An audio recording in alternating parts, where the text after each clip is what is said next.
Star இந்த படம் கவினோட ஆக்டிங்ல இளனோட டைரக்ஷன்ல மே 10 அதாவது இன்னே தேட்டர்ல ரிலீஸ் ஆச்சு. இந்த படத்தோட கதை என்னன்னா, கவின் ஹீரோன்னு நினைக்கிறாங்க. சின்ன வயசுல அது ஒரு பெரிய ஆசையே இருக்கு. ஹீரோனா சாதாரணமா சினிமால சாதிக்கிற சாதாரண விஷயம் என்ன, அது எப்படி அவர் பல பிரச்சனை தாண்டி எப்படி ஹீரோ ஆனாரா இல்லையா, இதுதான் கதை. படத்துல முக்கியமான பாசிட்டிவ்ஸ் எல்லாமே நான் சொல்லிடுறேன். முதல் பாசிட்டிவ் கவின் வேற எல்லாம் ஆட் பண்ணிருந்தீங்க ப்ரோ, உண்மையிலே சூப்பரா பண்ணிருந்தீங்க ப்ரோ, உண்மையிலே உங்களுக்கு பெரிய ஹேட்ஸ் ஆஃப் ப்ரோ.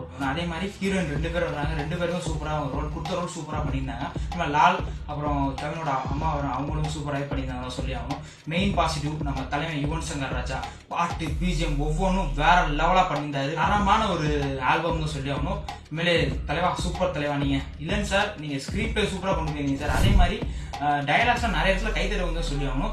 மெயினா அந்த படத்தை நான் எனக்கு ரொம்ப கனெக்ட் இந்த படம். பர்சனலா கேட்டீங்கன்னா 2 நிமிஷம் நான் அழுதுட்டு தான் சொல்லி ஆகணும். ரொம்பவே கனெக்டான ஒரு படம் தான் சொல்லி ஆகணும். சரி, இவ்வளவு பாசிட்டிவ் நீ சொல்றிய, நெகட்டிவே இல்லையான்னு கேட்டீங்கன்னா, மேபி சில பேருக்கு செகண்ட் ஹாஃப்ல கொஞ்சம் லென்த்தா இருக்க மாதிரி தெரியலாம். பட் என்ன மாதிரி ரசித்து பார்த்தவங்களுக்கு அந்த மாதிரி எதுவும் தெரியாது. நான் சொல்லி ஆகணும்னா இந்த படம் சில பேர் சொல்லலாம், என்னடா அது ஒரு மாதிரி போகுது அப்படின்னு சொல்லலாம். ஆனா சினிமாவை கனவு கொண்டிருக்க என்ன மாதிரி நிறைய பசங்களுக்கு இந்த படம் ஒரு வேற லெவலான ஒரு இம்பாக்ட் தான் சொல்லி ஆகணும். இந்த படத்துக்கு என்னோட மார்க் எவ்வளோன்னு கேட்டீங்கன்னா, நிச்சயமா 5க்கு 5 தருவாங்க. அதுக்கு எல்லா தகுதியுள்ள படம் தாங்க இந்த ஸ்டார். நீங்க ஃப்ரீயா இருந்தீங்கன்னா எல்லாருமே தேட்டர்ல போய் ட்ரை பண்ணி பாருங்க. மறக்காம நம்மளை ஃபாலோவும் சப்ஸ்கிரைப் பண்ணிக்கோங்க. Thank you so much. பாய்.